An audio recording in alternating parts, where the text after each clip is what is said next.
honorables sénateurs et estimés collègues,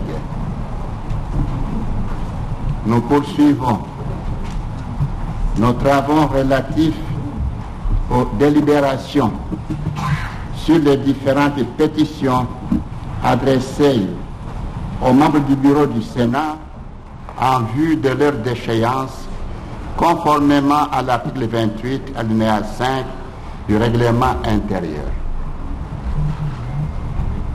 Je rappelle qu'au cours de la dernière séance, j'ai annoncé que des pétitions contre ces membres du bureau ont été régulièrement déposées en vue de leur déchéance à leur fonction.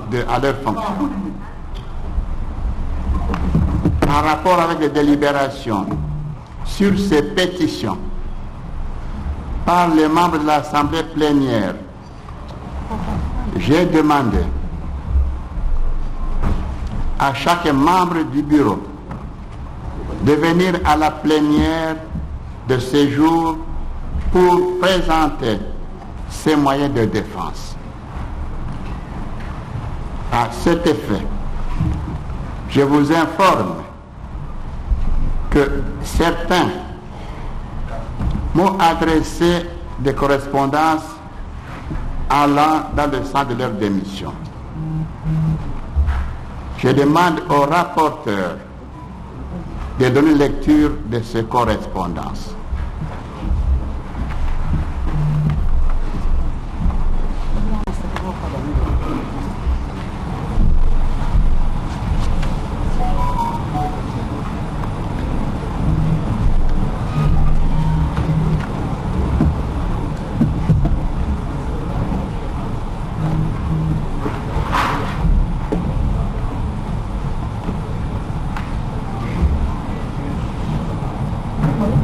Inaonekana ya kwamba kuna wengine wenye waliweza tu kutuma vibarua vyao kunako chumba ya muda kwa kuweza kufasiria maswali yao mbalimbali kutokana na gisi waliweza kuangushwa. Bwana Prince Mupoi.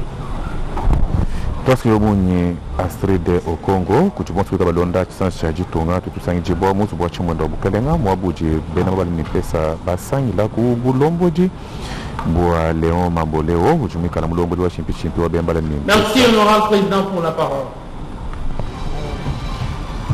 Chers collègues, votre bureau d'âge Sénat vous informe qu'aujourd'hui, c'est l'anniversaire de nos deux collègues. Il s'agit de l'honorable Guy Londo et l'honorable Jean de Dieu Moleta. Nous leur souhaitons un heureux anniversaire.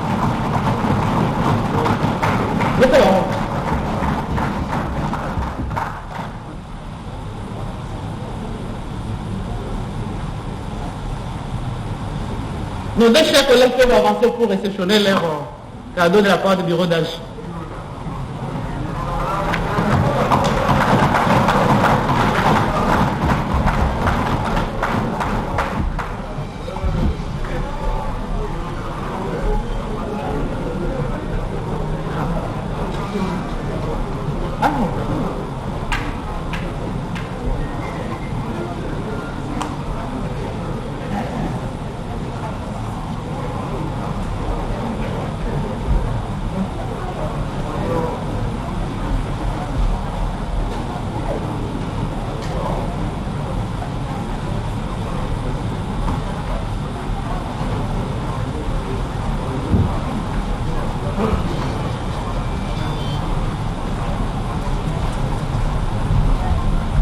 Nous poursuivons notre séance.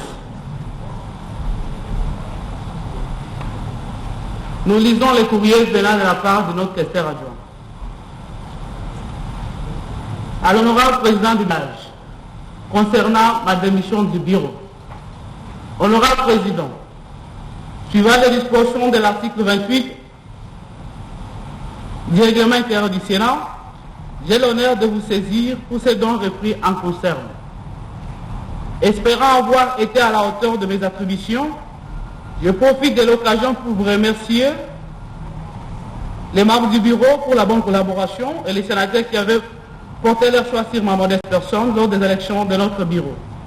Veuillez agréer, honorable président, l'expression de ma considération ma démission en tant que questeur adjoint.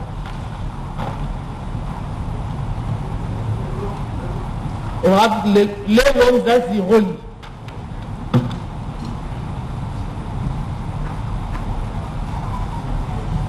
courrier de l'honorable Éric Roubouye, Éric Moukizimouami, concerne ma démission. À l'honorable président du Sénat, à l'honorable président du bureau d'âge, parce que je l'ai, c'est compris.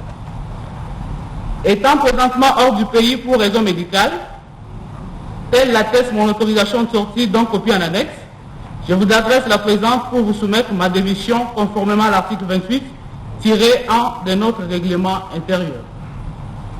Je profite également de cette occasion pour, d'une part, remercier individuellement chaque honorable sénateur pour la confiance m'est témoignée de mon élection au bureau définitif du Sénat à l'exercice de mon mandat qui prend malheureusement fin dans des conditions que nul n'ignore. Et d'autre part, pour exprimer toute ma gratitude aux collègues pour les marques de soutien exprimées durant ces moments difficiles que ma famille et moi traversons. Tout en priant que le bon Dieu bénisse notre pays et notre chambre, je vous prie de croire, honorable président du bureau d'âge, à l'assurance de ma parfaite considération. Éric Roubouye Akizimouani, salaire de démission.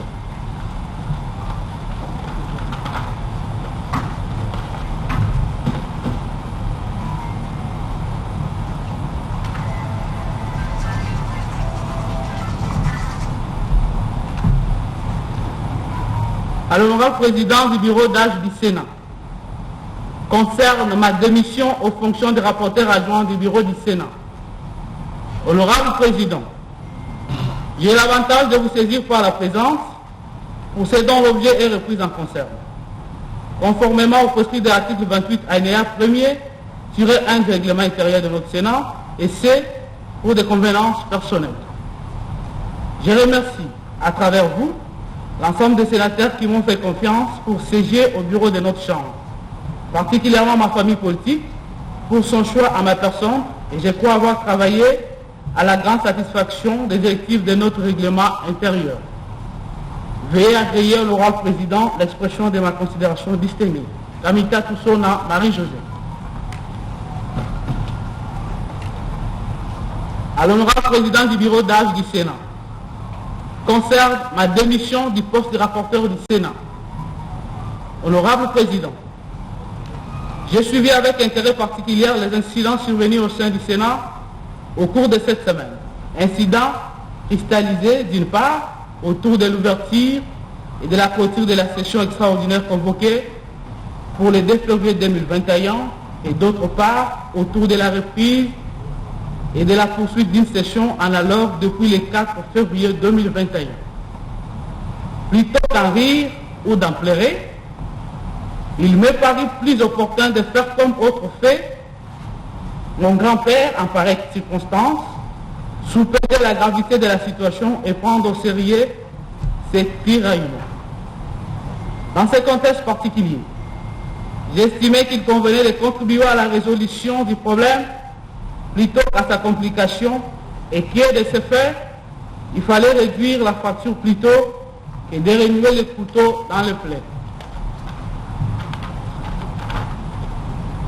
C'est pourquoi, tirant ma partie des dispositions de l'article 28 de notre règlement intérieur, je viens m'adresser au président du bureau d'âge pour lui remettre ma démission de mon poste de rapporteur du Sénat, sans colère ni passion, simplement pour des considérations d'élégance, d'intégrité et de convenance personnelle. Prenez donc besoin ni d'appeler au motif de ma mise en accusation, ni d'en référer aux réponses qui auraient nécessité ma défense éventuelle. La page étant tournée, comprenez donc que je puisse gérer, en parler, ni en faire mention. À tous mes estimés collègues, j'aimerais dire que vous m'aviez bien élu, d'abord par vos voix et ensuite par vos fructueuses collaborations. Laissez-moi donc vous redire merci hier pour aujourd'hui et d'ores déjà pour demain.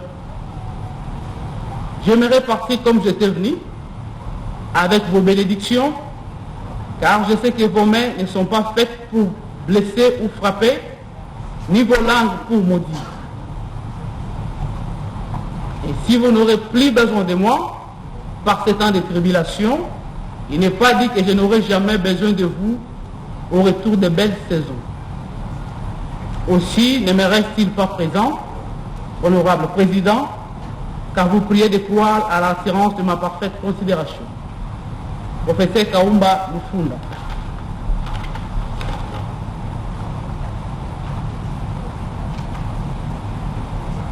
À l'honorable président du bureau d'âge du Sénat, ma démission de la fonction du deuxième vice-président du Sénat.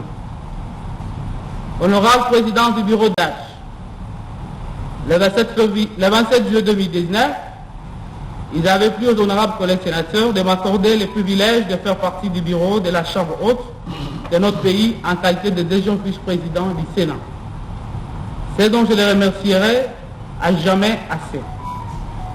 Je me suis résolument engagé, en âme et conscience, tant fait que je peux, et dans les limites des prérogatives dévolues à mes fonctions par les règlements intérieurs, à servir notre pays, notre Chambre, les honorables sénateurs, ainsi que l'administration du Sénat. Ces jours, eu égard aux impératifs évidents et par convenance personnelle, j'ai résolu de démissionner de ma charge de deuxième vice-président du Sénat. Mais fondant sur l'article 28, premier tiré de notre règlement intérieur, je vous présente ma démission. Veuillez agréer, honorable président du bureau d'âge, l'expression de ma considération distinguée. Sivasima Bongeli Ateni.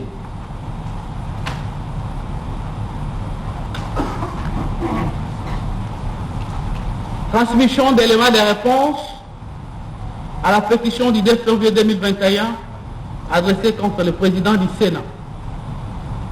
Honorable président du bureau d'âge, veuillez trouver en annexe les réponses distinguées aux collègues sénateurs à la suite de la pétition qui m'a été adressée. Je vous prie, conformément au règlement intérieur du Sénat, de bien vouloir autoriser la lecture, celle que je vais faire tout de suite. Ce sont les éléments de réponse de notre honorable président. Alexis Nkambi. Chers collègues sénateurs, j'ai bien reçu les documents intitulés « Pétition en vue de votre déchéance ». J'ai bien reçu votre document. Avant d'aborder les fonds, j'aimerais m'appesantir sur la procédure suivie qui viole manifestement la Constitution et le règlement intérieur de notre Chambre. Le Sénat, vu sur son aspect de l'Assemblée plénière, ne fonctionne que lors des sessions tant ordinaires qu'extraordinaires. Les sessions ordinaires. Les sessions ordinaires se tiennent du 15 mars au 15 juin et du 15 septembre au 15 décembre, article 115 Constitution et 82 règlements intérieurs. Elles examinent les matières inscrites au début et au cours de chaque session. Elles embrassent aussi bien la production législative que les contrôles parlementaires, à ce compris les contrôles des actions du bureau. Les matières restées en suspens sont reportées à la session qui suit, dont elles constituent les arriérés. Les sessions extraordinaires sont de deux sortes. Il y a d'abord la session extraordinaire inaugurale prévue aux articles 114 de la Constitution et 81 du règlement intérieur. La séance d'ouverture est présidée par le secrétaire général de l'administration. Elle a pour objet l'installation du bureau provisoire présidé par les doyens d'âge, la validation des pouvoirs des élus, l'élection et l'installation du bureau définitif, l'élaboration et l'adoption du règlement intérieur. La session prend fin à l'épuisement de l'ordre du jour. Il y a ensuite la session extraordinaire, convoquée sur un ordre du jour déterminé, prévu par les articles 116 de la Constitution et 83 du règlement intérieur.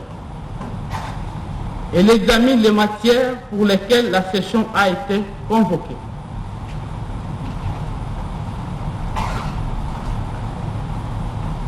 Ça dirait, ne peut dépasser 30 jours. Et les matières restées en suspens sont examinées en session ordinaire qui suit. Article 83, règlement intérieur. Calendrier de session. Contrairement au calendrier de la session ordinaire qui est ouvert, car destiné à revoir à tout moment de la session les initiatives législatives et celles du contrôle parlementaire selon les articles 130 et 138 de la Constitution et 127, 128 et 155 et suivant du règlement intérieur, celui de la session extraordinaire inaugurale ou non, est fermé et ne comprend que les matériels inscrits dans l'acte de convocation. Tout ajout est une entorse à la Constitution et au règlement intérieur, car attentatoire à l'immobilité consacrée par la Constitution et les règlements intérieurs. La motion de déchéance. La motion de déchéance révèle du contrôle parlementaire, même lorsqu'elle vise les membres du bureau. Elle ne s'exerce que pendant la session, soit ordinaire, soit extraordinaire, et pour cette dernière, dans la mesure où la motion est contenue dans l'ordre du jour préalablement établi avant la session. C'est en vain que l'on soutient que la motion a priorité sur les débats.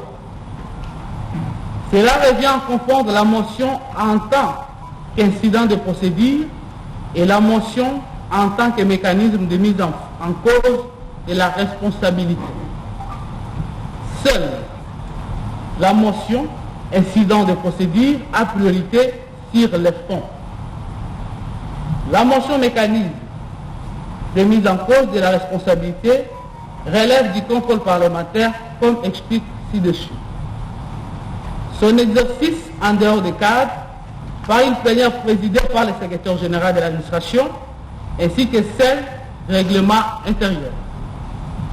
L'article 28 du règlement intérieur fait état d'une plénière présidée par les doyens d'âge. Cette plénière se tient pendant la session et non pendant les vacances parlementaires. Point n'est besoin de rappeler que la session extraordinaire a été clôturée le mardi 2 février 2021. J'invite ainsi les honorables sénateurs à un sursaut de patriotisme pour faire respecter tant la Constitution que les règlements intérieurs du Sénat. Quant au fond, plusieurs greffes sont articulées sous l'intitulé « Relations exécrables avec autres institutions de la République ». Ils se fondent sur les faits ci-après. Avoir accusé publiquement le président de la République d'avoir violé la Constitution en décrétant l'état d'urgence sanitaire sur base de l'article 87 de la Constitution. Cette disposition stipule en effet que le président de la République déclare l'état d'urgence après consultation avec le Premier ministre et le président des deux chambres. De son côté, l'article 119 de la loi fondamentale dispose que la proclamation de l'état d'urgence est autorisée par le Congrès. Les deux articles ne semblent pas avoir une compréhension sans équivoque. En accordant ma préférence à l'article 119 en lieu et place de l'article 185, suivi par le président de la République, je ne crois pas avoir affiché une attitude irrespectueuse envers le président de la République, même si l'on était dans un régime de pensée unique.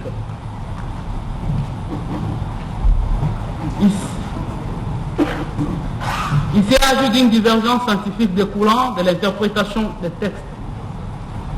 Il a fallu attendre l'arrêt de la Cour constitutionnelle qui a concilié les deux tendances en décidant que la Constitution a consacré une alternative. 2. L'absence lors de la prestation de serment des membres de la Cour constitutionnelle. En dehors des membres de la Cour appelés à remplacer les juges Luamba, qui avait démissionné. Les 2 autres membres ont été nommés dans des conditions critiquables. J'ai eu l'occasion d'en parler de vive voix au président de la République lors de l'audience qu'il m'avait accordée sur cette question à ma collègue de l'Assemblée nationale et à moi-même. Assister à la prestation de serment, s'analysant à cautionner l'entorse à la Constitution et à la loi organique. J'ai décliné l'invitation à me rendre à cette cérémonie. Comme au point 1, je n'ai pas accusé le président d'avoir violé la Constitution. Il n'y a aucune instance que j'ai saisie pour ce faire. Sauf dans un régime à pensée unique, une telle prise de position ne peut entamer l'anathème.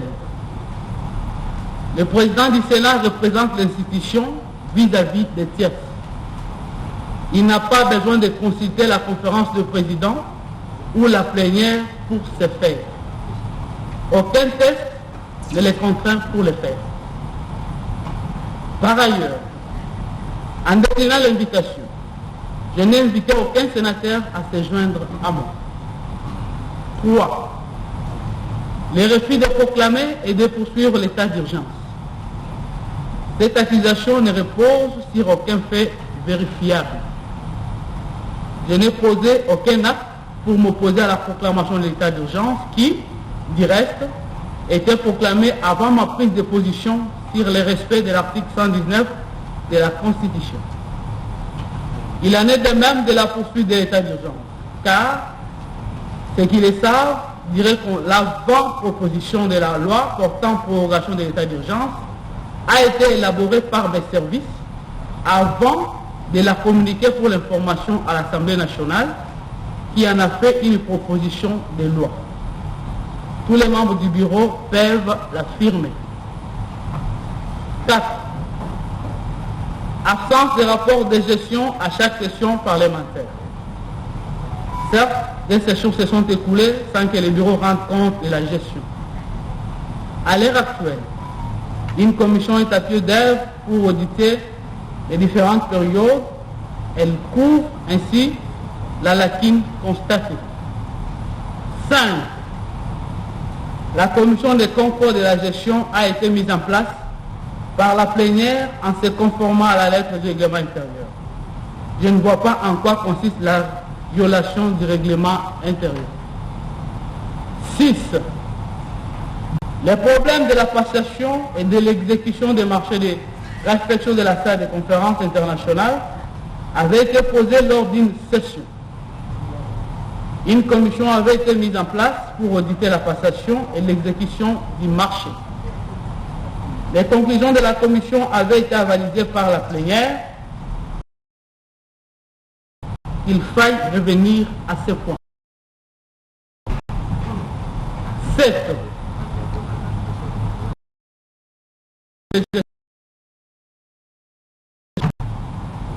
Conformément à l'article 284 alinéa 3 de notre règlement intérieur, la proposition doit venir du secrétaire général du Sénat. 8.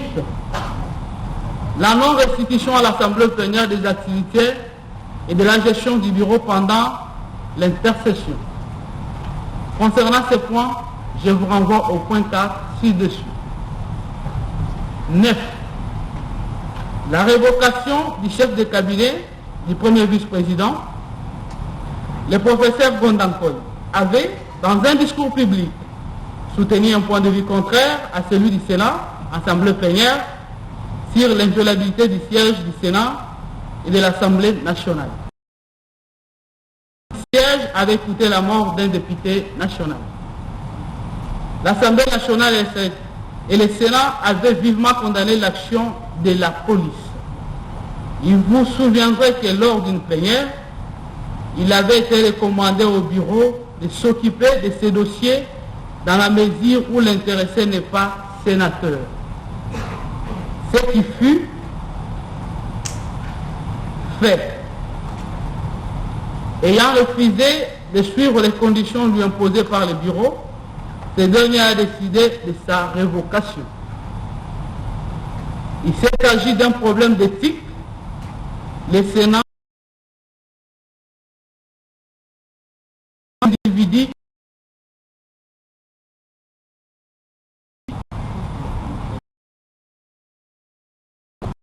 au regard de ce qui vient d'être développé, la conclusion à titre principal est l'irrégularité de la procédure initiée en violation de la Constitution et du règlement intérieur du Sénat.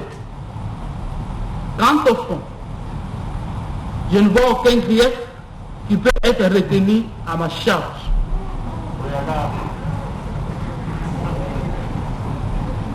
Ceci dit, considérant d'une part que la confiance n'existe plus entre un groupe de sénateurs et moi-même, et d'autre part, l'installation des bureaux d'âge désormais opérationnels, je vous remets ma démission en tant que président du Sénat. Du reste, je souhaite bonne chance à notre Chambre. Que Dieu bénisse la République démocratique du Congo. Tamboué Mwamba Alexis, ancien président du Sénat.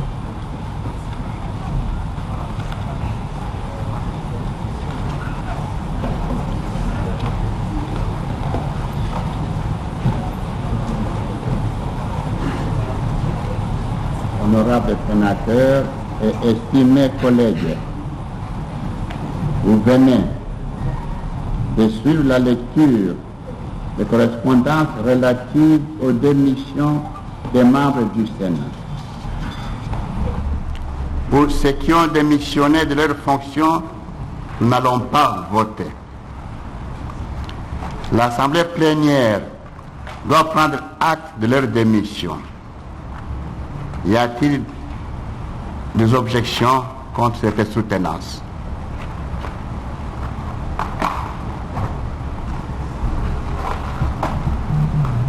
Il n'y a pas d'objection.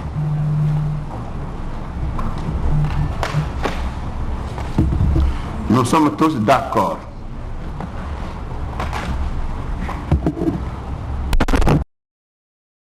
Ainsi, l'Assemblée plénière prend acte des démissions des membres du bureau de leurs fonctions.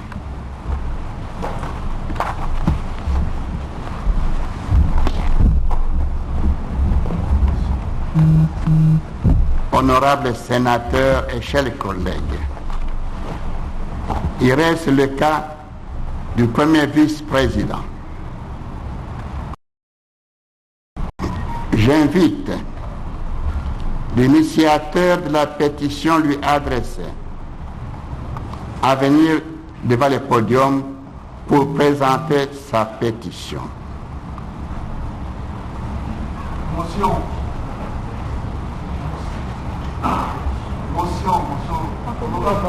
Pardon? Accordé.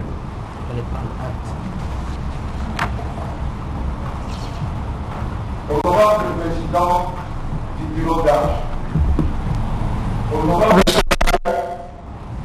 et chers collègues, conformément aux dispositions de l'article 94 alinéa 5 de notre règlement intérieur, j'ai le regret de porter à la connaissance de l'Assemblée plénière la motion incidentielle qui porte sur l'observance de la part contre le premier vice-président du Sénat, honorable Sami Badibanga Ichita. Les règles de l'art quant à l'obtention des signatures, il s'agit du doublon des signatures clairement remarquées sur les différentes pages non numérotées où les noms de 5 collègues reviennent 2 fois sur l'ensemble des signataires. Ce sont les noms des honorables suivants. Honorable Kaladingoï Gabriel, honorable Etumba Boyengo Tristan, honorable Mandiaki Bifulu Aimé Patience, honorable Oueka Ukaba Pierrot, Honorable Mirubu Mugorozi Stéphane, Honorable Président du Bureau d'âge, Honorable Sénateur et chers collègues, nous nous posons la question pourquoi ces doublons et dans quelle intention. Je suis quelque peu surpris que la pétition contre le premier président, Honorable Sami Badiba-Matita, a été initiée en date du 02/2021. Et nous constatons curieusement la signature de l'honorable Kester, qui d'ailleurs depuis un certain temps ne se laisse pas voir au sein de l'hémicycle.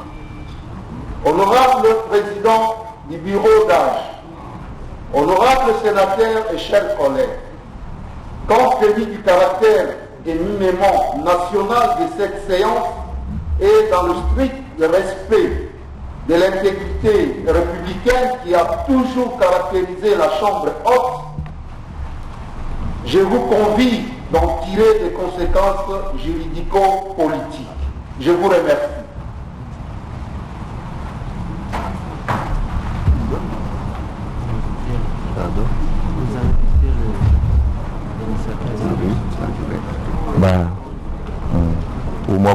Nous prenons acte de la position de notre collègue, mais il m'est d'avis que nous devons d'abord écouter le point de vue de l'initiateur de la compétition, qu'il se présente. Merci, honorable président.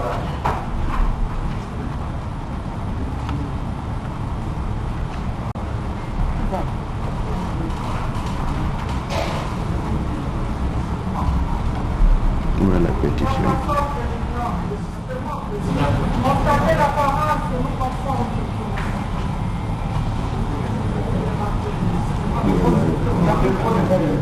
okutani ya babongisi mibeko bozali kosalema awa ondako ya makita au palais du peuple tepesa na bino mingi penza bokutani yango ya lelo. Président, vous avez posé la question à la salle. Les pétitionnaires n'ont pas d'intérêt. Comme ils n'ont pas présenté leur pétition, nous considérons que la pétition n'existe pas et nous pouvons continuer, M. le Président.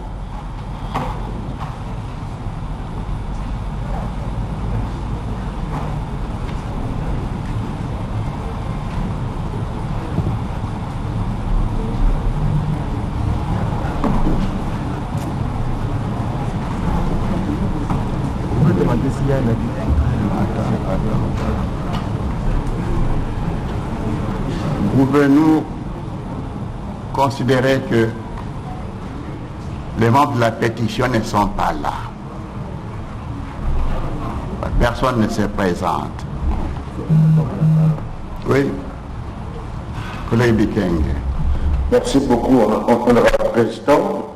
Et je pense que la démarche qui est celle de nos collègues qui ont signé ces documents était dans le sens de voir le premier vice-président s'expliquer sur les griefs qui sont formulés dans cette pétition.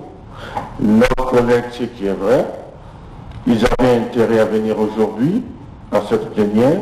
Le fait de ne pas venir, pour certains d'entre eux, parce qu'il y en a quand même d'autres qui sont dans la salle, cela voudrait dire qu'ils n'ont plus d'intérêt. Il n'y a pas d'action sans intérêt. Et dans les cas d'espèce, nous pouvons rejeter cette pétition.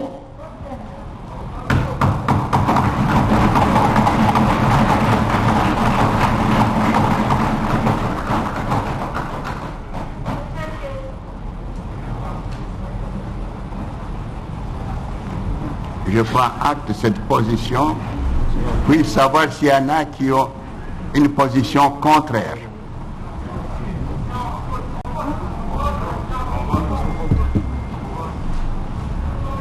Dans ce cas-là,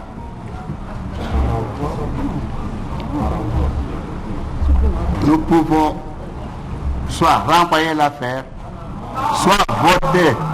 Maintenant, quelle position l'Assemblée veut adopter?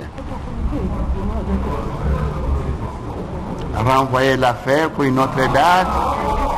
Excusez, ou bien qui sont pour le rejet?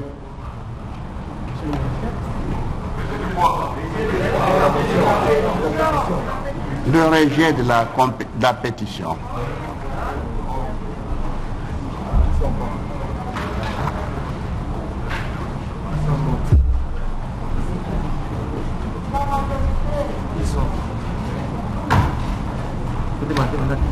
Oui, je vais demander.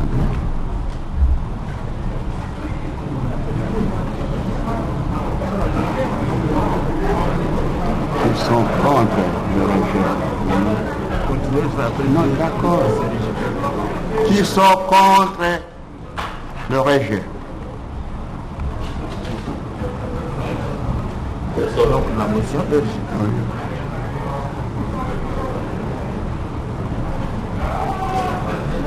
Nous pouvons conclure que la motion est rejetée.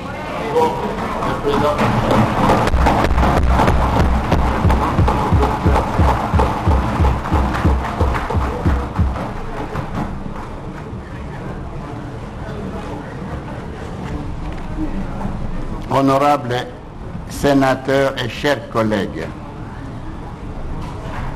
nous voici arrivés au terme de nos travaux relatifs à la délibération sur les pétitions adressées aux membres du bureau en vue de leur déchéance.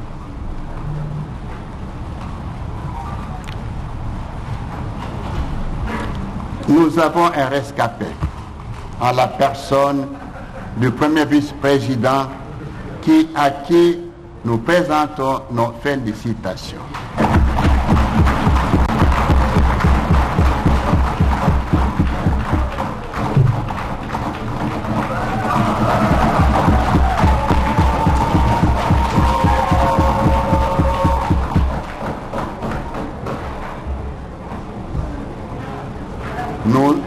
Nous retrouverons la semaine prochaine pour la suite de nos travaux. La séance est suspendue. Samba kwenda bamonisa kikuma Sami Badibanga bakeza na kukatulandi hata mtu mwesi kuvanda kave Sami Badibanga mekuzandi mama na kulandikisa ntete kubieka na kiti nandi ya kimfumo.